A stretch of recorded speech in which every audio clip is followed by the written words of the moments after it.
और 10th class 2022 में जो फाइनल एग्जाम होने वाला है उसमें हिंदी सब्जेक्ट लेकर आया हूं, जिसका कुछ सब्जेक्टिव महत्वपूर्ण सब्जेक्ट आज मैं आपको कराऊंगा। 2022 का फाइनल एग्जाम में जो होने वाला है उसका। तो पहला जो आपका चैप्टर है वो है ईदगाह। क्या है?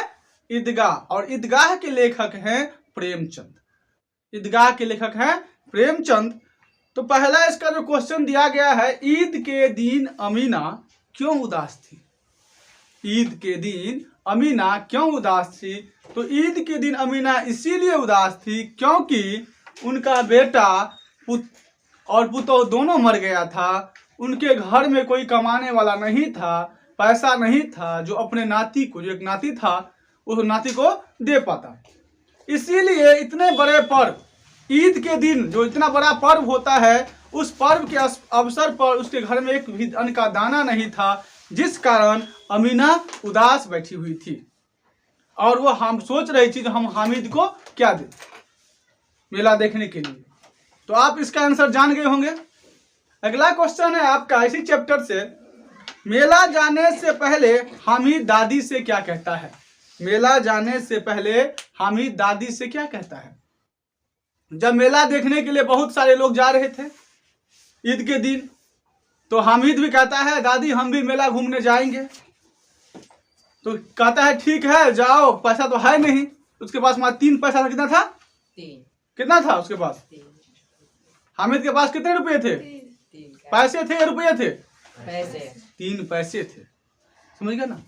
तो उन्होंने दादी से कहता है जो दादी हम सबसे पहले मेला देखने जाएंगे और देखकर जल्द ही वापस आ जाएंगे। यानी कि हम मेला में कहीं घूमेंगे फिरेंगे नहीं, ज्यादा नहीं रुकेंगे, हम जाएंगे और आ जाएंगे। तुम घबराओ मत, तुम टेंशन मत लो। बात समझ आया? नहीं आया समझ? आ गया। ये मोस्ट भी है क्वेश्चन है। अगला क्वेश्चन है तुम्हारा, जो हामिद ने चिमटा खरीदा किसके बदले? ना वो मिठाई खरीदा, चिमटा ही खरीदा। क्यों? क्वेश्चन है इसमें, हामिद ने चिमटा खरीदने ते समय से बहुत सारा मन में बात आया जो हम मिठाई खा ले। मिठाई के दुकान पे गया तो मिठाई का दुकान पे देखा, तो उन्हें सोचा जो मिठाई खा लेंगे तो क्षणिक भर का हमको सुख मिलेगा। तो फिर आगे बढ़ते चले गए। खिलौना देखा, बोला खिलौना खरीद लेंगे तो उससे कोई फायदा नहीं है। तो उसका नजर लोहे के दुकान पे गया जहां सामान से बिक रहा था, तो उन्होंने चिमटा देखा। तो कहा तो दादी का हाथ रोटी पकाते समय जल जाता है, तो क्यों ना हम चिमटा ले ले, जिससे कि दादी को भी खाना बनाने में, रोटी बनाने पकाने में सुविधा होगा। और इस चिमटा को यदि हम हाथ में लेकर ऐसे ऐसे बजाएंगे तो फकीर का भी काम हो जाएगा। फकीर का भी काम हो जाएगा। गर्दन पर रख लेंगे तो बंदूक का भी काम हो जाएगा। इसी तरह से उन्होंने यह सोचकर मिठाई नहीं खाया और चिमटा लिया कि दादी को सहूलियत होगा रोटी पकाने में। इस चैप्टर में इतना ही सवाल क्वेश्चन है जो आपको एग्जाम में आएगा। 3 या 4 क्वेश्चन जो बार बार पूछा जाता है। अगला चैप्टर है आपका कर्मवीर। क्या है? कर्मवीर। कर्मवीर के लेखक कौन है? याद है किसी को? कर्मवीर के लेखक है श्री अयोध्या सिंह उपाध्याय हरिओद। पहला इसका क्वेश्चन है, कर्मवीर किसे कहा जाता है? कर्मवीर किसे कहा जाता है? इसका लॉजिक है, छोटा सा आपको आंसर देना है। जब 2 नंबर में पूछेगा तो 50 लाइन नहीं लिखना है, छोटा ही आंसर देना है। तो इसका आंसर है जो व्यक्ति अपने कर्म के प्रति निष्ठावान होता है। किसके प्रति? कर्म के प्रति निष्ठावान होता है और वह सभी की सहायता और मदद करता है। वह किसी काम को कल के लिए नहीं छोड़ता, मतलब आज नहीं किए कल कर लेंगे ऐसे नहीं छोड़ता। वह किसी काम को तुरंत ही करना चाहता है और अपनी मेहनत और लगन से करता है, उसे ही हम कर्मवीर कहते हैं। कर्म जो कार्य करता है, वीर जो मेहनत से करता है, जो शक्ति से करता है, उसे हम कर्मवीर कहते हैं। आया समझ? अगला क्वेश्चन दिया है, अपने देश के हित के लिए आप क्या क्या कर सकते हैं? मेरा देश जो भारत है, हम अपने भारत के लिए क्या क्या कर सकते हैं? तो हम अपने देश के लिए बहुत सारे कार्य कर सकते हैं। पढ़ लिख कर समाज सेवा करेंगे, गरीबों को मदद करेंगे, देश की भलाई के लिए कार्य करेंगे, सड़क नाली जहाँ भी कुछ हो वहाँ पर जाके हम मदद कर सकते हैं। जो हमसे बन पाएगा अपने देश के लिए, हम फौज में भर्ती हो सकते हैं, डॉक्टरी काम कर सकते हैं, जो जन सेवा कर सकते हैं, अपने देश की उन्नति के लिए हम कार्य कर सकते हैं। तो बहुत सारे ऐसे माध्यम हैं जिसके माध्यम से हम अपने देश की सेवा कर सकते हैं। तो जब हम कर्मवीर होंगे तभी देश का सेवा कर सकते हैं। जब हम खुद मेहनत ही नहीं करेंगे, कुछ बनेंगे ही नहीं, तो क्या सेवा करेंगे हम? दूसरे से हमको सेवा करवाना पड़ेगा। बात समझ रहे हैं ना? तो अपने आप पर जब अपने पाँव पे हम खड़ा हो जाएंगे, पाँव के खड़ा होने का मतलब ये नहीं होता कि पाँव पे चलना, एक अच्छा व्यक्ति बनना जो पढ़ लिख कर समाज के हित के लिए कार्य करे, देश के हित के लिए कार्य करे और राज्य के विकास के लिए कार्य करे, समाज के विकास के लिए कार्य करे। बात समझ रहा है? क्वेश्चन का आंसर समझ आया? अगला क्वेश्चन है, आप अपने को कर्मवीर कैसे साबित कर सकते हैं? आप अपने को कर्मवीर कैसे साबित कर सकते हैं? हमने जो अभी आंसर बताया है इसका, अगला क्वेश्चन का आप सेम ही लिख सकते हैं, इसका आंसर सेम भी दे सकते हैं। हम सही कार्य करें, समय पर कार्य करें, अपने कार्य के प्रति निष्ठा रखें, किसी से बेईमानी ना करें, सभी असहाय गरीब की सहायता करें, तब हमें लोग कर्मवीर समझते हैं, तब हमें लोग कर्मवीर समझते हैं। बात समझ आ रहा है? इस चैप्टर में बहुत सारा क्वेश्चन दिया गया है, लेकिन जो मोस्ट भी क्वेश्चन है वो मैंने आपको बता दिया है। 3 से 4 क्वेश्चन हर एक चैप्टर में है जो पूछने लायक क्वेश्चन है। बात समझ रहा है? अगला क्वेश्चन जो दिया है वो चैप्टर है बाल गोविंद भगत। कौन सा चैप्टर है? बाल गोविंद भगत। इनका लेखक है राम वृक्ष बेनीपुरी। 15 नंबर आएगा राइटर के नाम से। बात समझ है ना? 15 नंबर राइटर के नाम से आएगा। हिंदी और मैथिली हो, उर्दू हो, कोई भी हो, उसमें 15 नंबर राइटर का नाम पूछा जाता है। तो पहला क्वेश्चन है इस चैप्टर का, बाल गोविंद भगत कौन है? बाल गोविंद भगत कौन है? तो बाल गोविंद भगत गृहस्थ और साधु संत दोनों थे, क्योंकि वह खेती बाड़ी के साथ साथ गरीबों की सहायता किया करते थे और हर समय वह गीत गाया करते थे। साहब को, कबीर को साहब मानते थे, कबीर की भक्ति में लगे रहते थे, इसीलिए लोग उन्हें गृहस्थ और साधु दोनों कहते थे। बात समझ आया? तो कबीर कौन थे? बाल गोविंद भगत कौन थे? कबीर के शिष्य थे। वो उनका आदर्श करते थे, वो उन्हें गुरु मानते थे कबीर को। ठीक है? अगला क्वेश्चन इसमें दिया है, बाल गोविंद भगत ने अपने बेटे के मृत्यु होने पर अपनी भावनाएं किस तरह व्यक्त किया? जब बाल गोविंद भगत का बेटा मर गया तो उन्होंने अपना भावना कैसे व्यक्त किया? उन्होंने गीत गाकर, उत्सव मनाकर अपना भावना व्यक्त किया। जब उसका पुतोह अपने पति के मर जाने के गम में रो रहा था तो उन्होंने कहा, जो चुप हो जाओ, यह रोने का समय नहीं है, यह उत्सव मनाने का समय है, क्योंकि आत्मा अपने परमात्मा से मिलने के लिए गया है, इसीलिए रोना नहीं है, यह उत्सव मनाने का समय है। बात समझ आया? इसमें एक क्वेश्चन और दे सकता है। यह क्वेश्चन है आपको, जो पुत्र वधू द्वारा पुत्र की मुखाहीन दिलवाना भगत के व्यक्तित्व की किस विशेषता को दर्शाता है? यानी कि जो बाल गोविंद भगत थे अपने पुतोह के द्वारा ही अपने बेटे को मुखाहीन दिलाए। क्या दिलाए? मुखाहीन दिलाए। बात समझ आ रहा है? इसका कारण था, कारण यह था कि वह सन्यासी थे। समझ आए बात ना? और मोह माया में नहीं पड़ते थे।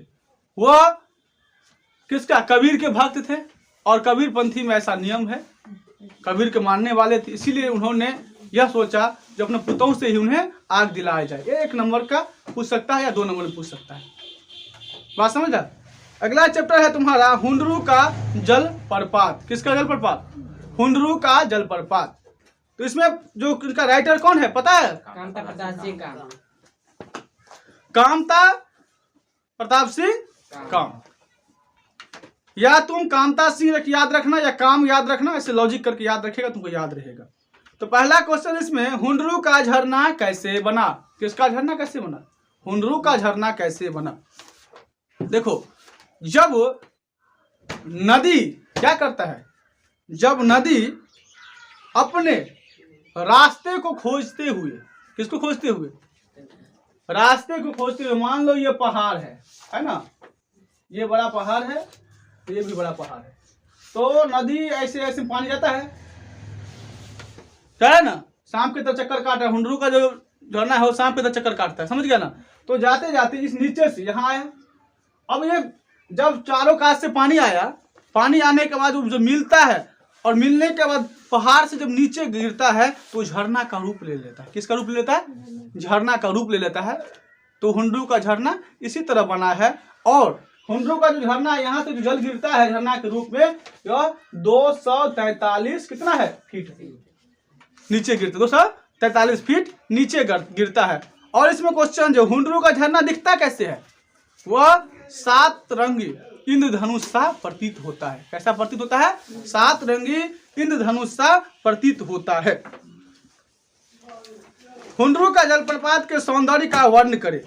यह 243 फीट ऊंचा है। इनके रास्ते बहुत सुंदर बनाए गए हैं, आसपास पशु पक्षी हरियाली है।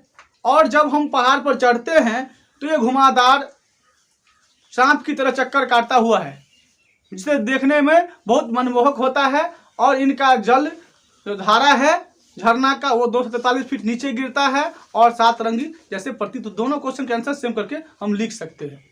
आया समझ? अगला क्वेश्चन दिया है, बिहारी के दोहे। बिहारी के दोहे किसने लिखा है? बिहारी। बिहारी के दोहे किसने लिखा है? बिहारी।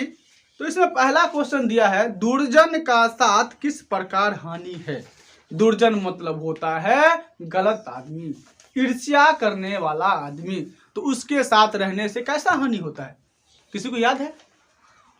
तो जब हम दुर्जन के साथ रहेंगे तो हमें बहुत सारा हानि होगा, क्योंकि वो हमें गलत रास्ते दिखाएगा, वो सभी का बुराई करेगा, सभी को गलत बात समझाएगा। बात समझ आए ना?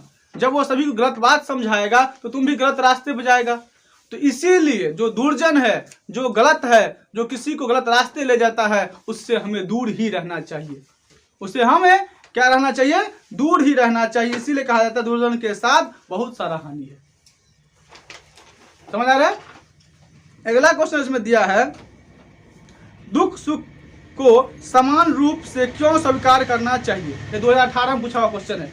दुख सुख को समान रूप से क्यों स्वीकार करना चाहिए? तो मानव का जीवन दुख सुख से भरा हुआ होता है। यह एक चक्र है। क्या है? एक चक्र है जो कभी सुख और कभी दुख में बदलता रहता है। इसीलिए जब मानव पर विपत्ति आता है या दुख आता है तो उन्हें घबराना नहीं चाहिए, क्योंकि दुख के बाद ही सुख आता है। क्योंकि दुख के बाद ही सुख आता है। दोनों को अपने जीवन में समान रूप में हमें ढालना चाहिए। दोनों को जीवन में हमें समान रूप में ढालना चाहिए।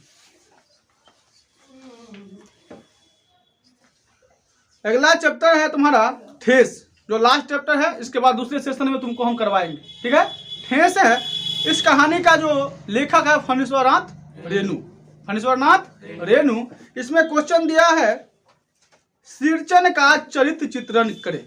शीर्चन का चरित्र चित्रण, चरित्र कैसा था? तो शीर्चन स्वाभिमानी व्यक्ति था, ठीक है? वह प्यार का भूखा था, भाव का भूखा था, ठीक है?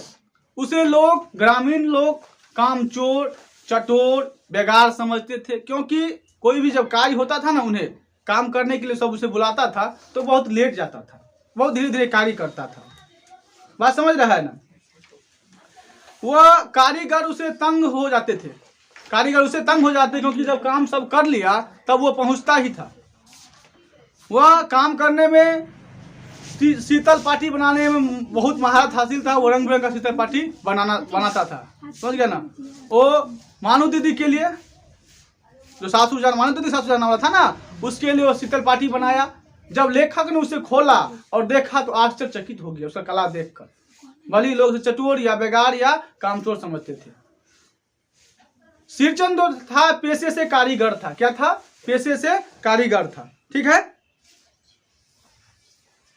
अगला क्वेश्चन है, शीर्चन को लोग चटोर क्यों समझते थे? तो अभी हम बताएं तुमको,